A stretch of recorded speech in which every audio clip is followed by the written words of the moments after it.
No, čo sa tohto týka, už týždeň mi o tomto píšete a nezdieľala som to a ani to zdieľať nebudem a nebudem na to upozorňovať, pretože ak si naivný a veríš fakt proste každej hovadine, ktorú vidíš na internete, tak ti treba, aspoň sa do budúcna poučíš, že proste nemáš veriť všelijakým hovadinám.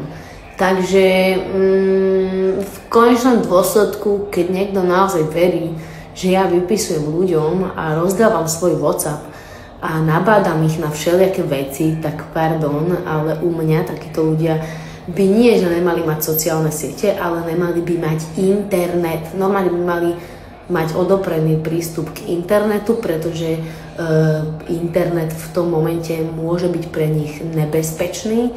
Takže tu začína aj končí vlastne celá debata s nejakými mojimi fejkovými účtami.